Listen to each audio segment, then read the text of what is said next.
Do you know what Gwaan? Where you can get news about the Jamaican culture and just learn about how Jamaicans are doing, as I said, yard and abroad. You get to learn a new Jamaican patois word or even a Jamaican phrase.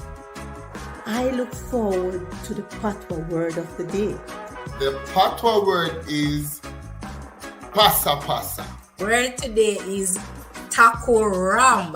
Our word of the day is duffy. Twang. No little twang. Not true. I enjoy tuning in to What a It Gwaan. happens every Friday at 7 p.m. So check them out. And bye from Toronto. Dodds, Québec et la Jamaïque, écoute What a Gwaan. Yes, What a Gwaan.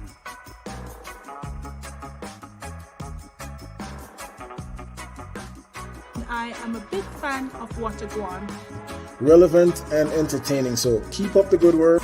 Watch What a Gwaan. Big up yourself. What a Gwaan. What a Gwaan. Yes, What a Gwaan. Watch What a Gwaan. Always say I'm going to walk one in a yard. Check it out. 7 p.m. every Friday.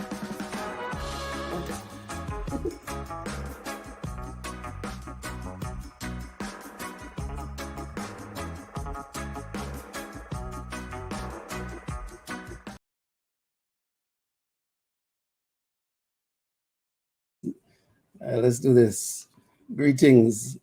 Today you get me. Welcome again to another episode in What a Gwaan National, where we share information, where we connect. Nicole has taken some time to go off into the bushes. She has gone camping, at least, so she said. I hope she's having a good time. I'm assuming that she's not watching. So today is just me. But we have a great story. Before we get into all of that, we want to welcome those who are listening on Fresh FM London. Always a pleasure sharing the content with you.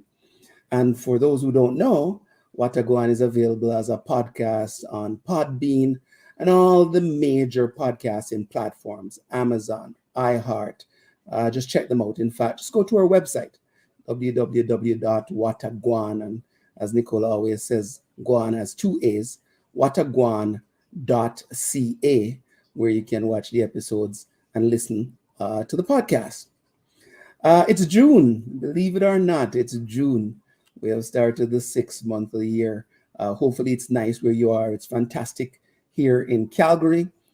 Temperatures in the mid to high 20s. For us, that's summertime weather where we're enjoying the weather. For June, we're going to be focusing on our men. Father's Day is a few weeks away, and we want to spend some time talking about our men. Today, we're going to be looking at cancers and how they affect our men and their families. And we've got some great guests in the wing who we're going to bring on in a little bit to share some information about that. But of course, a staple of What a Gwaan is this feature. It's called Patois Time. And the Patois word for today is galang.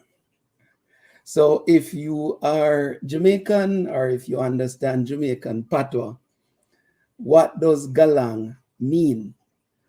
Put it in the comments. I'm hoping we can get some people jumping on and sharing their experience of Jamaican Patois, or of course some real Yadi who understand what it means, right? Later on I'll come back and give you my take on galang and how I'd use it in a sentence. But for those who are watching, the Patois word for today is galang. And as always, we're looking for feedback and comments, and we love when you engage. We love when this is interactive and people are listening and learning and enjoying what is happening. So let's see what happens here. Patois word for today is galang. Let's do a little recap. Last week, we, like I said, focused on our men, and we were talking about male mental health. And we had Timmy Abiola, who is a registered nurse and mental health practitioner, share some valuable tips with us about how to deal with the issue of mental health. And he encouraged our men to do a couple of things, to adopt self-care, make it a part of your routine, to find ways of building purpose into your life. And he, as a person of faith, said, people should connect with faith. He's not saying everybody should become Christians, but he's like, find a faith base and use it. He also talked about the need for us to debunk some of the ideas that our culture has taught us, and that if we don't move away from some of those, then it makes it a little bit harder and we stay stuck. As always, like I said, if you missed last week's episode, jump on any of our social media platforms. You can connect with us there. You can get access to the previous episodes. As always, we ask you to follow, share, like, subscribe, and comment so we can grow Gwaan, but more importantly, that you can stay connected to what we're sharing on the program. Some news, what's happening in different places. On Montreal, if you're in Montreal tomorrow, the Jamaican Association of Montreal is hosting Tribute to Reggae Greats at the Jamaican Association Center at 4065 Jean Talon West. Doors open at 8 p.m. Showtime is at 9 p.m. Go enjoy performances from Jakota, Melody, Juliet Nelson, Singer Curve, Robin, Ebony Royal, and Paris Ivy as they showcase songs from many of the greats in Jamaican music. Admission is $20 if you buy your ticket on Eventbrite.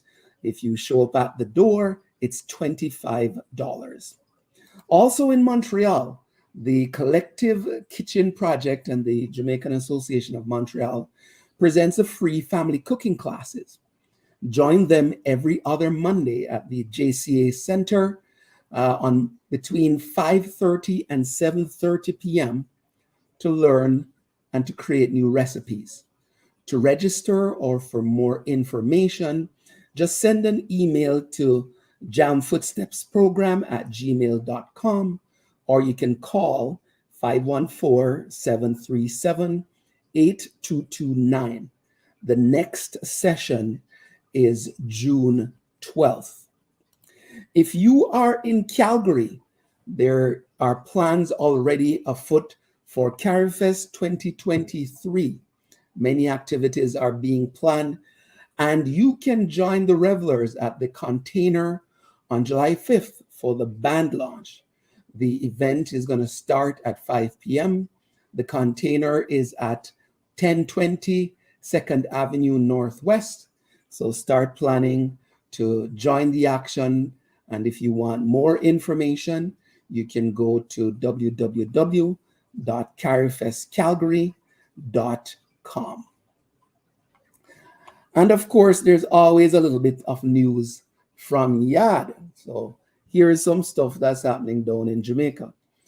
The economy grew by 2.7% between January and March of 2023. The Planning Institute of Jamaica, in its latest preliminary estimate, has reported that real value added for gross domestic product of approximately 2.7% for the first quarter of 2023. The outturn for January to March 2023 largely reflected the impact of increased external demand, especially for Jamaica's tourism product, coupled with the positive performance in the transport, hotels, and restaurants and other services industry. The growth of almost 96% in the mining and quarrying sector, with the reopening of Jamalco bauxite plant, contributed significantly to the growth. The Center for Intellectual Excellence presents the World Diversity in Leadership Conference 2023 from June 20th to 23rd at the Nisku Conference Center near Edmonton, Alberta. Hear speakers including Margaret Trudeau, Minjit Minhas, Dr. Denise Green, and many great panelists focus on the themes of climate change and mental health. To register and get more information, go to www.wodil.ca or call 780-229-0759.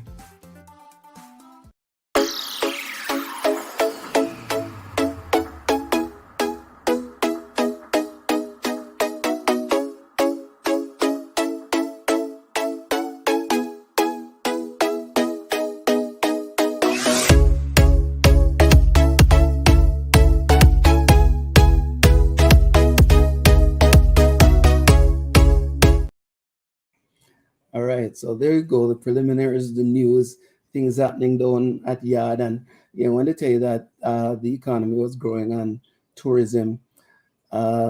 Every big plane is flying from Canada to Jamaica. So there's no question that it's affecting GDP. But it's time for another segment of a Gwaan. And this is where Nicole would say, with a big man or whatever it is. It's a time to reason.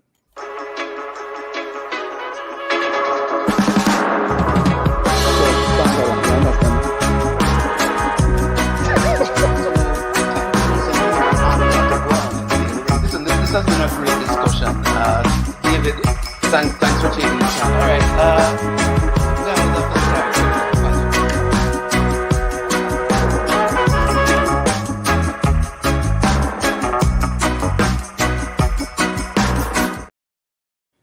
All right, no banter and asking any questions today. We're just going to jump right into it. Today, we're going to talk about cancers and educating our men and their families about this particular issue. Joining me in a little bit is Kenneth Noel. He's the president of the Walnut Foundation, and this is a men's health interest group, and they focus primarily on prostate cancer and bringing awareness about the increased risk of prostate cancer. Ken himself is a cancer survivor, and he has dedicated his time to educating men and the community about this particular issue. Also joining us will be Yinka Oladele out of Calgary, who is the founder of the Oladele Foundation, which is a community support group for Black cancer survivors and their families. And there are a number of things that she's doing through that foundation within the community to help us understand the impact of cancers on men and our families. And it's an absolute pleasure to have Yinka and Ken join me today to discuss this very important topic. Yinka, Ken, welcome to A Time to Reason here on Gwaan. Thank you. It's glad to be here. Thank All you. right. Before we get into the serious stuff, Ken Galang. So, my name is Ken Noel. I'm the president of the Walnut Foundation and a prostate cancer survivor. So, about more than 10 years ago, I was diagnosed with prostate cancer, couldn't figure out why. So I went searching for answers. Why me? The question was, why me? Mm-hmm. Couldn't find much information, but all I knew is that I was starting to attend funerals of Black men dying of this disease. So I said there got to be answers. I set out my life to start to understand the risk to Black men and to educate Black men around this. Yeah. All right. We soon come to you on the prevalence of it. Yinka, you walked through it both as a member of the family and also as you've launched this foundation. How do you relate to the prevalence of cancer in Black men and in the community? Thank you. Like you said, I have my husband was actually diagnosed with multiple myeloma. It's a cancer of the plasma cells. At that time, I didn't know what it was. I didn't even know what myeloma was. Like, you hear of other cancer like prostate, liver, all those kinds, but I didn't know what myeloma was. So I researched it, and even studies shows that Black men go through myeloma. However, the studies are in the US, not in Canada, because we don't do race-based data. We don't collect race-based data in Canada. So when I researched, and I'm like, oh, if it's prevalent among Black men, how come we didn't know anything? So someone had to, it's like importing someone from the US to come and talk to us about multiple myeloma. Right. And the reason being that when people are diagnosed, people don't talk. You hear that people die either when they are dead or when it is already late. So we went through it, the journey. It was not an easy journey. And when my husband got better, we wrote a book, Second Chance: Surviving the Battles of Cancer. And there, people now started to reach out to us that, oh, they didn't know they can talk about cancer. that, oh, this person has cancer, this person has cancer. And we will visit people. That was when I knew that, yes, a lot of people are actually going through this thing. Even up till now, we still have people that don't want to come out, which is okay, right? It is like a taboo, it's a stigma in our community, and we are trying to destigmatize cancer. So in our community, in the Black community, a lot of people are going through it. We are trying to break the wall of silence, the wall of secrecy that surrounds cancer. Is going on. Like we said, we have the foundation. We started the foundation. It's just to be able to help people. Right. We bridge the gap between the hospital, the community, and the patients. Let me bring in, let's talk a little bit about the prevalence of cancers, and especially prostate cancer. Yes. Share some data with us. Yes, good question. So if we look at the World Health Organization, we found that more men die of prostate cancer than any other ethnic group. And in 2020, the top 10 countries with the highest death rate were either from West Africa or the Caribbean. Barbados was number 2 in the world. Jamaica was number 5, and Trinidad and Tobago was number 7. So if you look at that, and then we look at Canada. So we don't keep race-based data, but we took part in a research that looked at prostate cancer among immigrant men coming into Canada. And the data reflected what the World Health Organization said. Because where do we get our immigration from? The Caribbean, West Africa. So we're seeing the same thing within Canada as well, even though we don't keep race-based data. So the men who come to us for support are men of Caribbean descent, men of West African descent. So it's very prevalent in the West African and Caribbean descent communities.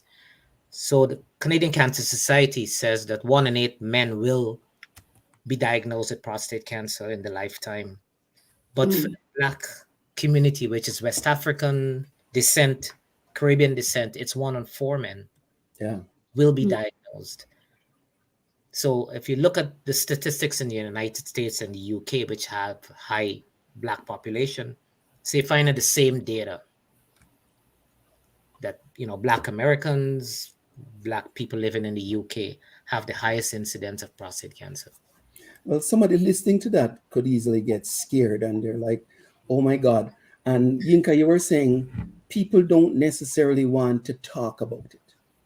So how do we help the families deal with the occurrence? Because it's not an if in many cases, it's a matter of when. Exactly. So, we meet a lot of people. I was speaking to a young lady 2 weeks ago parents are from West Africa. And so they know that father had prostate cancer, but he refused to tell them the extent of it. So they think he was okay because he said everything was fine. So he went back to Nigeria for the summer vacation and passed away in Nigeria. So they wanted to know. So they said, well, something is wrong with the hospital system in Canada. But when they checked with the doctors here, they found that he was going for treatments every 3 months and never told his family anything. So they left holding this whole thing about why my father, but he chose not to share that with them.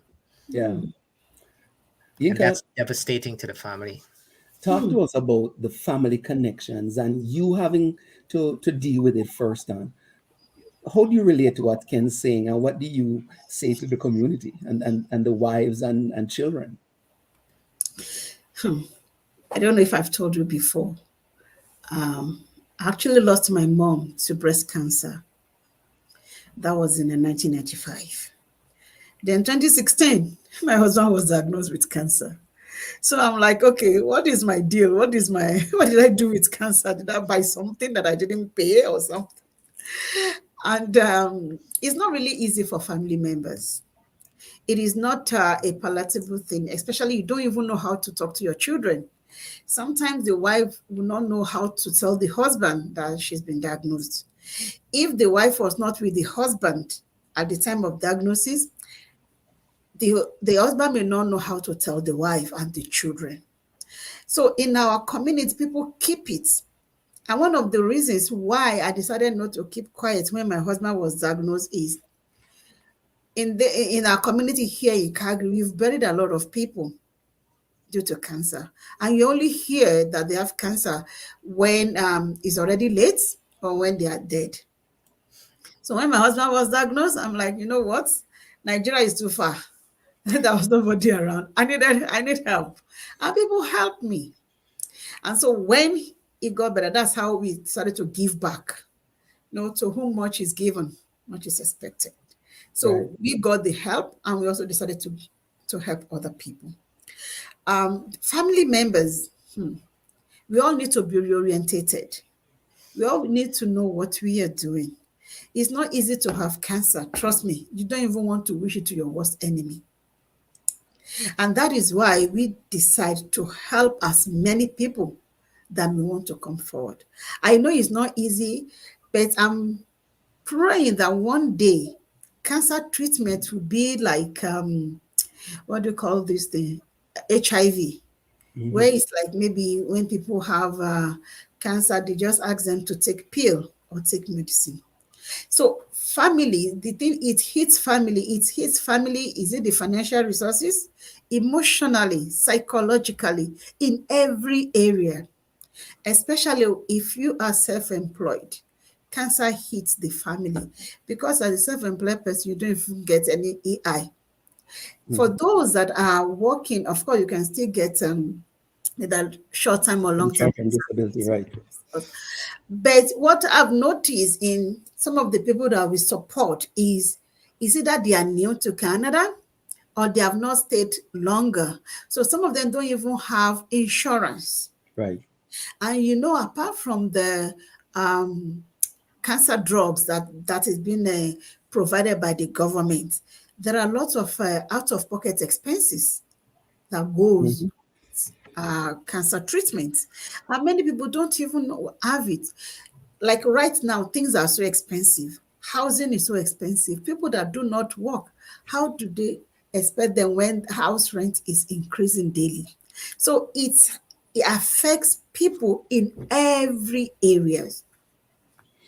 Let me bring you in here. So let me make a comment about what Yinka is saying, and it's quite true. There are environmental factors that affect the Black community, such as, the social determinants of health, the economics, the job, you got to feed your family, so mental health, by focusing on a lot of these things. So, the focus is quite different.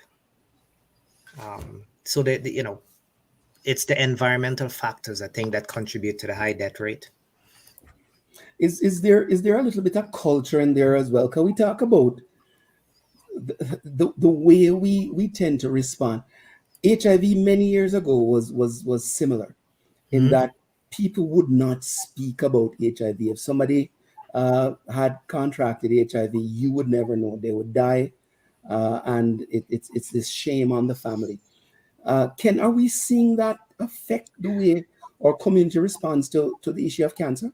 Yes. Well, the one cancers that we focus on is prostate cancer. So prostate cancer affects the men below the waist. And anything that you talk to a Black person, Black man below the waist, then there's no conversation. I've had men say that I'd rather die than do the finger test. Or I want to continue to have sex the way I did as an 18-year-old right up until I die, and nothing's going to stop that. So there is this silence, anything below the waist. They don't want anything to be, messing with that whole aspect of it. So then you find a high death rate rather than, getting themselves fixed properly and then resuming a good quality of life. There is life after prostate cancer and a very good quality of life.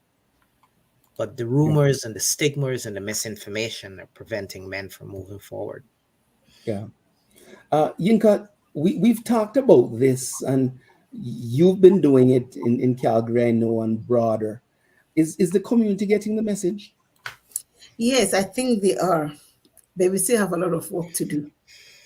We need all the leaders in the community. A time is coming when we are going to bring together all the leaders, because when we are able to meet with the leaders, it's easier for us. The leaders will be able to pass the information down to the community. Well, why do I say communities getting it? It started just with my family. Now we have over 50 registered members, and plus those that don't want to register yet. I know the number may seem small, but to me, it is not small, considering how we started, considering the fact that people don't talk, considering the fact that people like to keep it to themselves, considering the fact that people don't want people that don't even come near my business, don't come near me. They have this wall right there. So we are getting it. We are having words of mouth. People are referring people to us. So the time is coming when we invite all the leaders. We'll let them know what we do. We'll let them know what the community will do. Right now, some churches are inviting us. Come and talk to us. Some communities are inviting us. We've been to how many communities now? We've been to different churches, because now they see that even church members, Islam and all those things, they see that, cancer doesn't know anybody, whether you are Christian, you are a Muslim, you are green, you are yellow, you are black. It affects everybody. Right. It affects everybody. So we are getting people are coming to us, but we still have a lot of work to do to continue to create awareness in the community, especially that our people need to go for screening, because early detection saves lives. If people go for screening and something is found and treated early, then there will be no death. Things will be done early. Yeah. Especially for women, for breast cancer. In fact, there is no cancer that is good. No good cancer. Cancer is cancer, right? But when we go for screening, then if something is found, it can easily be treated. Then we no longer have loss of life. And one of the things we are trying to do is to reduce the number of people dying of cancer. Some deaths can be prevented, right? Let me bring you in here. Let's talk about the demographics a little bit. Are younger men as susceptible to prostate cancer? What are some of the things that you have seen and heard? Well, we've seen men in their 40s, and when we ask them and question their background, and it's always their father or grandfather had prostate cancer. So we're looking at the genetics part of it. We are involved in this major research project that's looking for the presence of genes, a specific gene in the father or grandfather. And if that gene passes down or is present in the son, if that gene is present, which means they're now susceptible to prostate cancer. Why it occurs in younger men, we're not sure, but part of the research study is going to be looking at that. Because typically the average age is around 60, but we're seeing men in their 40s. And those men in their families have had prostate cancer. So there is that factor that we're looking at. We're involved in a major study with one of the major cancer centers in Toronto here that is looking at that aspect, the genomics of it. Yeah. Let me ask both of you, this whole issue of prevention and screening. Talk to us about the process and talk to us about the mentality that we need to be sharing and getting across to our people. So our theme for the Walnut Foundation is that early detection saves lives, and we've seen evidence of it. Men who've come to us and they're 50 or 51 or 52, and they simply insist on their physicians test them, and they found that they had prostate cancer. Those men have changed their lifestyles, and they're all 100% of them are all living good lives, cancer-free. They've regained their manhood, and so it proves that early detection does save lives. You have better options to take care of yourself. We talk about and we're going to talk about diet and exercise as well. Right. So, they've changed their entire lifestyle and they're living, great lives today. So early detection is a thing that we preach, especially if there's cancer in your family. And by the way, a lot of people we've spoken to, and we go to health fairs, we go to churches. Someone always stands up and says, "My father had prostate cancer." It always happens. We were at a church on Sunday doing a major presentation. So I asked the question, how many people here have got prostate cancer in their family? And about 50% of the people, men and women, put up their hands. Yeah. Yinka, how do the partners help the men in particular to do the screening? Last week we were discussing mental health, and we talked about the cultural tendency of our men to avoid the doctor. And they only go when it's chronic.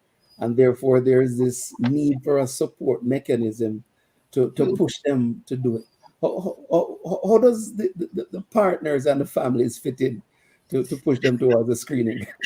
Well, you already said it. Partner, like women, we need to push the men. Men don't like to go. They don't like to visit the doctors. I was talking to somebody, a guy said, "Oh, until maybe when he's almost dead, then he can go to see the doctor." We need to talk to all women. Please, when your husband is up to a certain age, maybe you have to hold the guy, take him to the doctor. It's not for anything. We are in a country where checkup, where medical is free. We are not back home where you have to pay to go for checkup or screening. So women or spouses need to encourage their spouses to go for checkup, because if something is found, it will be treated early. My husband, he does his medical checkup every year, and still, when they found his cancer, it was like 60% all over his body. Sometimes these doctors missing something. If he was not going for the medical checkup, a yearly medical checkup, maybe they would not have found anything. So the yearly medical checkup, all you need to do is just to take time off work. Somebody was telling me, I was making presentation to one organization, and someone raised their hand and said, "Oh, is it possible for the doctor or the nurses to send the test kits to his house because he is very busy?" I'm like, it's because you have life. People that are sick right now, they will not say that. Say, "Oh, I'm a busy person. Is it possible for them to send the test kits?" I'm like, "You want to do a PSA test in your house? I don't know how that is done. I don't even know how they do it. You have to carry yourself and visit your doctor." And I was saying that if his wife was there, as at that time, she needs to take her husband, hold his hand and take. So we're going to the doctor because you need to get that checkup. So spouses have a very important role in the lives of a spouse diagnosed with cancer, because caregivers have this burden. Sometimes caregivers get burnt out. Right. Caregivers also need help. I'm a caregiver, and I can say it from experience. Caregivers sometimes are sick as the person on the bed, because it is the caregiver that knows everything. The person that is sick is on the bed, right? May not even know what is going on. So it is this caregiver that how does the mental thing that goes around go through the emotional process, even know everything that the patient doesn't even know. So as much as we are helping the patients, let us remember the caregivers. Yeah. Ken, let me bring you in a little bit here to talk about some of the myths, especially about prostate cancer, because I have no doubt, while I haven't discussed it in the Jamaican community, there's no question in my mind that there are things that people think prostate cancer is and prostate cancer does. Let's talk about that a little bit. Yeah, this, we hear it directly from the barbershops. It's a gay man's disease. Wow. Only very old men get prostate cancer. Then, if I get the finger test, then I will turn gay. Those are some of the information, the misinformation that goes around that prevents men from, men are proud to say, I'm not going to get the test. Right. Very, very proud to say that. Yeah, but not do that because... Exactly. You're not doing that. Not doing that to me. But in the meantime, they find, we've seen men with advanced cancer. And at that point, then they start scrambling because at that point, it's too late. Right. When it could have been avoided at a younger age and being treated for it. When we go to the barbershops and we start having and normalizing this conversation, because this is part of what we're trying to do here on Watagwan. Normalize the conversation. It's no different than talking about COVID or the cold or the flu season or the economy, right? But of course, we have to kick down some cultural barriers in the process, right? I'm going to bring Yinka in. The Oladele Foundation is launching, or is being launched officially, and you're having a program tomorrow. Let's talk a little bit about that and why programs like those and foundations like yours are important for the community. Okay. First, I'll tell you what we do. Then I'll talk about the launch. Like I said earlier, we started to support people. We bridge the gap between the hospital, the community, and the patients. There are so many things that cancer patients need when they leave the hospital. Cancer patient needs help. They need resources. So we come in. For example, when someone is diagnosed, they are in that mental stage where they don't even know what to do. They don't know how to go about it. I remember when my husband was diagnosed, they just gave me a package and we went home. We were both confused. We didn't know what to do. At that time, I needed someone to talk to. I needed someone to hold my hand and say, you know what? It's going to be okay. So now when people are diagnosed and they reach out to us, we are able to talk to them that you will make it. Other people have made it. Last year, a lady was diagnosed. She actually thought she was going to die. She started writing her will. She was so confused, and someone introduced her to us. And in our community, it's a safe place, it's a safe environment where the survivors are able to provide word of encouragement, word of hope to those that are receiving treatment, to the newly diagnosed. And we have that safe environment to help people to let them know that when they are diagnosed with cancer, it's not necessarily a death sentence. Because sometimes it is not the cancer itself that kills people.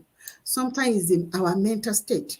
Sometimes it could be complications. It could be so many things. People are able to ask questions and receive answers. We don't give medical advice. We ask them to talk to their doctor. But when you see someone who has gone through what you are going through, it's easier. And the other thing is we provide a culturally appropriate support services to people. Because we are Black, the way we reason is different. Mm-hmm. We have culturally appropriate, we have counselors among us who knows how to deal with us. When a Black man or a Black woman goes to the doctor and say, oh, rate your pain level 0 to 10, they will say, oh, it's 2. Meanwhile, that pain is like 20. But a Black counselor can say, you know what, I know that pain, just tell me. That is a way you talk. Then you will say, oh yes, that pain is very high. Right. The Caucasian will just say, okay, you still will just write 2. Meanwhile, you are suffering.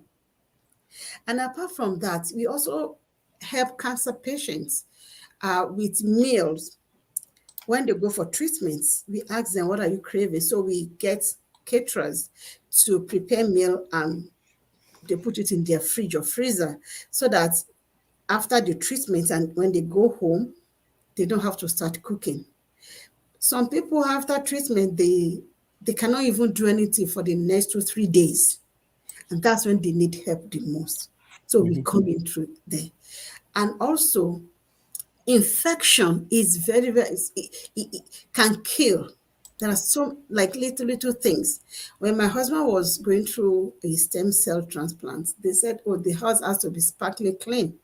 And I was so tired as a caregiver, I cannot even clean myself. Yeah, I was tired. He was tired. So we have to bring in a cleaner to clean the house. So we now help our members to clean their homes just to prevent anything. We don't want any infection to happen. We are just trying to guide against complications or what have you. We offer different things that is tailored towards our people. And we have members across board, whether from Africa, different countries in Africa. We have Jamaica, we have from the islands also. So it's called the African Cancer Support Group from people of African origin. People of African origin, of all people of African descent, we deal with them, we help them out. So please reach out. It is free. It is a free service. Thank you. Can talk to us about the Walnut Foundation. What are some of the things that you do, your team does around all of this? So we've got a couple of focuses. The biggest one is education, building awareness. We go into churches, community groups, community health fairs. We're basically spreading the word through that. The second area of focus is we run a very successful prostate cancer support group for men, where men join by Zoom who are just been diagnosed. They've just come from the doctor. They're going through treatments. They got to make decisions. They're going through mental stress.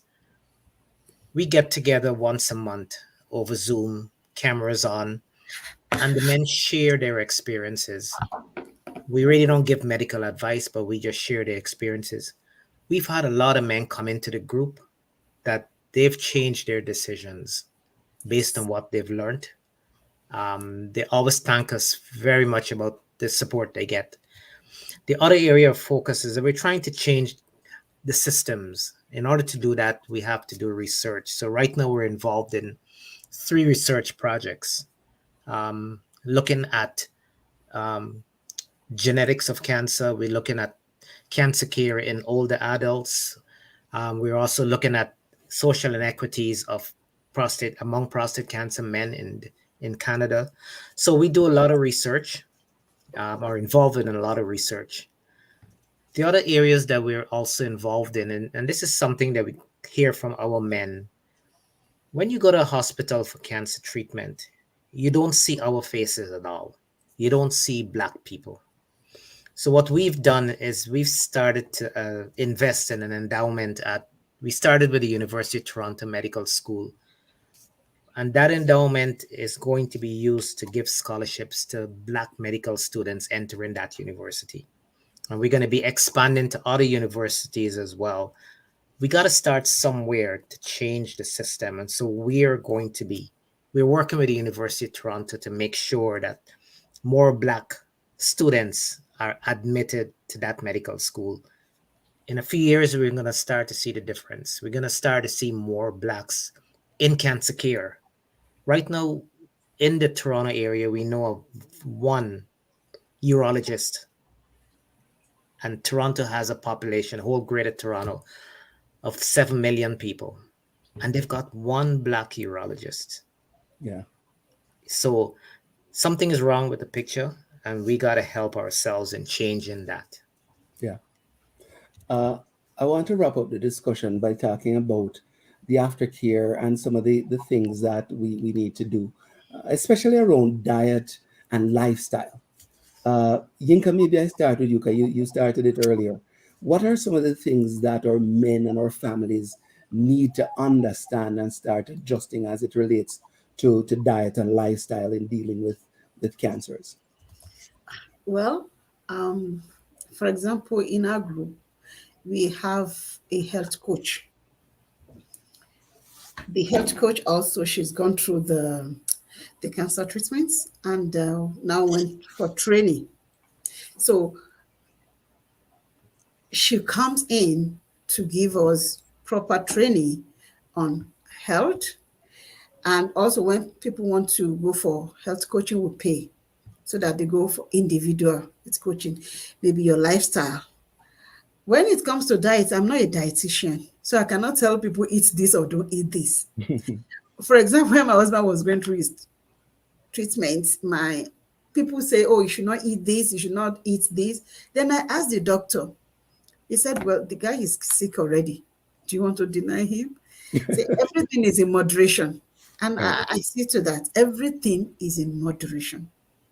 And that is why when we also have webinars every other month, we bring in professionals to talk on different topics, maybe on lifestyle, maybe on nutrition. So I cannot tell anybody about diets.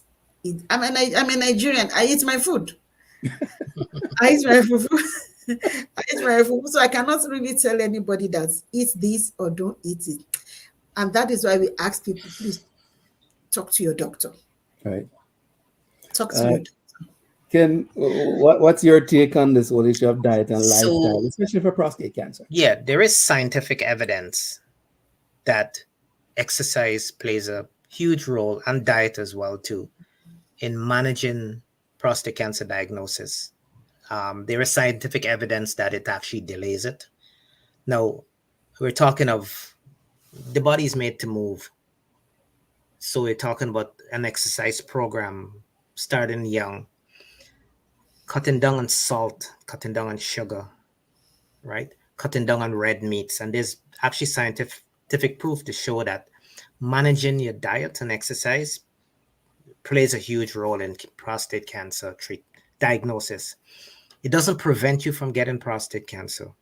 However, if you're diagnosed, then your chances are much better of tackling the disease. And so we invite scientists actually to a lot of our conferences where they present the scientific evidence to back that up. And then in the United States, there's a lot of research work going on. I know for sure in the southern United States, which has the highest prostate cancer death rate in the United States among Black men.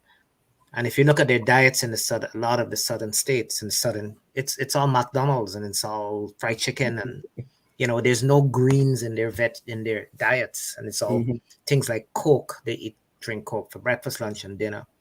So was this study out of one of the big universities where they shifted that and started to eat a different diet and started to do exercise and started to lose weight, and they found that the results were more positive. Yeah, but granted, especially for the Jamaicans watching this, our concept of good food might be dumpling and yam and banana, and who knows? I mean, none of us are dietitians on here, but I think part of the learning, and I like what Yinka is saying, is moderation. It's moderation. There has to be an awareness of how moderation impacts what we do. All right, listen, the clock is ticking, and I get one more question for both of you. What's the biggest takeaway? What's the biggest learning that we want to share with the community and the families of our men as it relates to cancer? If there's only one thing that you could say to the community, Yinka, you first, what would that be? Go for screening. Go check yourself out. It is free, right? It is free. Ken, well, what's your one? So in Calgary, it's probably free. In Toronto, you have to pay for it. Really? But you still what is still you're wanting to tell them though? Get screened. And prostate cancer is a family disease. It's not a man's disease, because the family suffers just as much. All right. Well, folks, you heard it. both of our participants who are very experienced in this space give you one line: get screened, right? Ken Noel from the Walnut Foundation, Yinka Oladele from the Oladele Foundation here in Calgary. Thank you both for being here on A Time to Reason on Gwaan and for sharing with us. Thank you Thank for you. having us. Thank you for having me. All right, take care. Take Have care. a good day.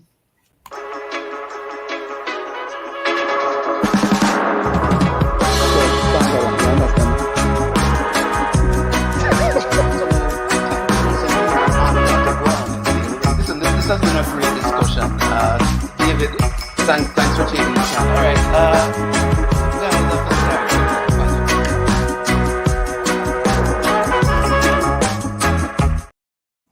All right. That was awesome. Great discussion with Ken and Yinka on cancers. And hopefully those who are watching take a few lessons, a few nuggets from the discussion. And for the men that are watching, get screened. I remember having this conversation with my doctor when I crossed, I think 45. Yes, I'm past 45. And it is always sometimes a little uncomfortable to start the conversation. But once the conversation is normalized, then I think we can broaden our perspective and we can look at the issue.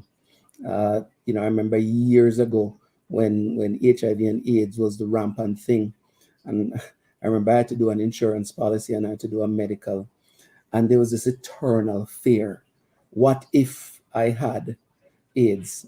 How do you deal with that? And it was more the societal perception that was fearful, or that I was fearful of. What are people going to think? And it definitely impacted the way I looked at myself and looked at my life, right? So I think all of us, I see Glenn saying, we definitely have to change our mentality to screening. And yeah, we have to, right? We have to look at it and we have to deal with the reality of what it is, right? We also have to ensure that those around us, we have to help to normalize the conversation for those around us.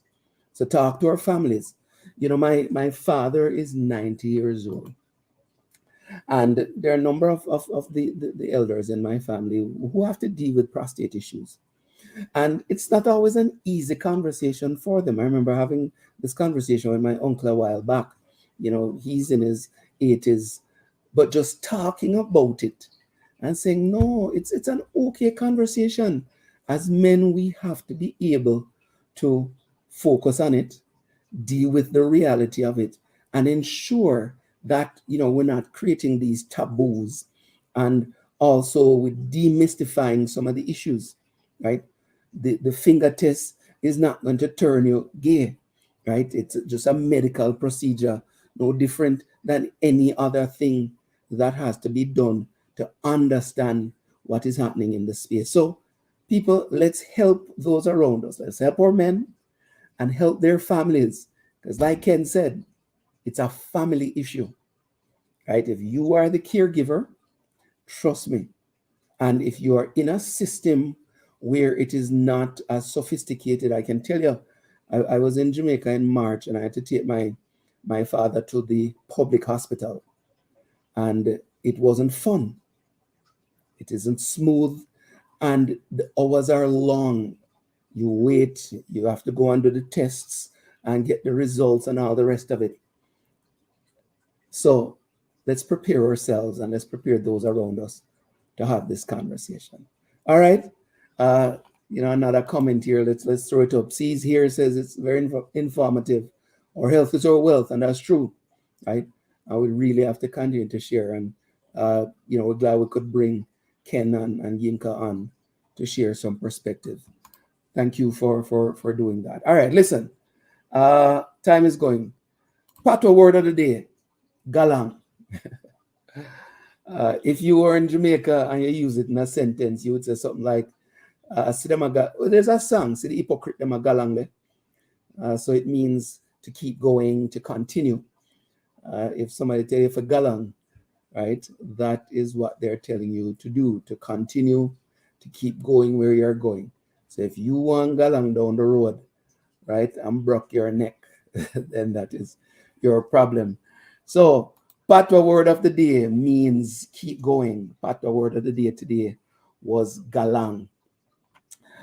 As always, we say you can share your message while we share our stories. There's an opportunity of seeing a couple of ads running on Gwaan. You can share your ad here too, so that people in Canada and all over the world actually can see your message as you help us grow, advertise with us. You can connect with us on our social media handles. You can send us an email at watagwancnd@gmail.com. Next week we're going to take a break.